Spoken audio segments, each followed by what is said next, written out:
This is kind of hard to understand, but sometimes you can try so hard at something. Sometimes you can be so prepared and still fail. And with every time you fail, it's painful. It causes sadness. Understand, my friend, is that you're supposed to fail. You're supposed to fail because failure is the stepping stone to success. It's not just cliche, because failure is an experience that lends to wisdom that ultimately makes you a stronger version of yourself. Self-love, rebuilding self, seeing to it that you spend enough personal and alone time to seek higher levels of self.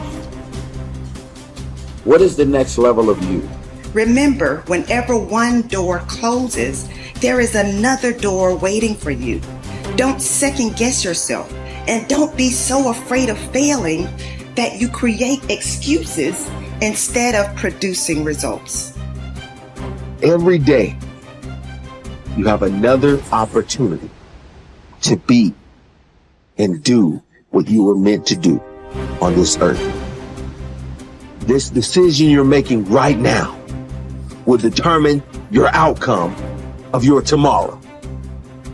We don't have control over yesterday, but this decision that you're making right now will push you, will purge you, will drive you to have that fire down inside. There has never been a point, anytime, and there never will be, where everything is perfect. Okay? No such thing. Because life is a possibility. Because it's a possibility, it cannot be perfect. Doesn't matter what we do, there's still something more to do. The possibilities when you do this, although unknown, are endless. But one thing is for certain, if you don't push yourself, nothing in your life will change. If you want a thing bad enough to go out and fight for it, to work day and night for it, to give up your time, your peace, and your sleep for it, if all that you dream and scheme is about it, and life seems useless and worthless without it, and if you gladly sweat for it and fret for it and plan for it, and lose all your terror of the opposition for it, human being, you've got unlimited potential. You can put effort on you, and by concentrating on you and developing you, you can transform your life wherever you are right now. There has to be something so deep in you that drives you. So what really does it for me is I know what we're capable of. And I know that most human beings aren't willing to go where I am. And that's a very, very dangerous thing. I'm not saying I'm better than anybody else. Everybody has this talent. It's not a talent. It's just realizing that we stop way short of our true potential. So through my life, I realize these things. And I know what gives me fuel is I know that most people who are blessed with so much talent, great parents, great upbringing, didn't come from where I come from. They're gonna quit before me. Having all the tools that they have, they didn't have the ability to examine themselves. When you have everything so nice in life, it's great to have a great life. But what happens is you don't self-examine. You don't do a live autopsy. When you have a fucked up life, it almost forces you to do a live autopsy. It forces you to find strength from places that no one looks from. Because food is not at the ready. You know, I have a learning disability. It's not at the ready. I can't just pick up a book and start reading. Right. There's preparation behind everything I do. There's everything I do has to come with so much preparation. It's despicable. It makes me sick. My own personal life makes me sick. That's why I'm so disciplined now. Without my self-discipline, there is no David Goggins. Like, I can't stop reading. I won't be able to read tomorrow. I will lose it that fast. I cannot stop going to the gym. My mind is set up in a spot where, hey, the second I stop, it wants to stop. Because I had a quitting mind growing up. When you get beat the shit out of you all the time, your mind wants to go to that nice spot where you're comforted, where you're not trying, where shit is easy. That's where your mind, it doesn't want to think. You have all these things in the mind, and the mind can only absorb so much. So all the pain it has to go through, it wants to push it away and say, let's not do that. So every day I'm fighting where the mind wants to go. So it's a constant evolution, man. There isn't a better way to live your life. There's no right way and wrong way. There is only the way that gives you more energy. There is only the way that gives you fulfillment. When you have those things, when you're fulfilled by what you're doing and it's giving you, the harder you pursue it, it's giving you more energy, you're on the right path. As the Greeks would say, segolodromo, I can't believe I messed that up. Segolodromo, which means you're on a good road.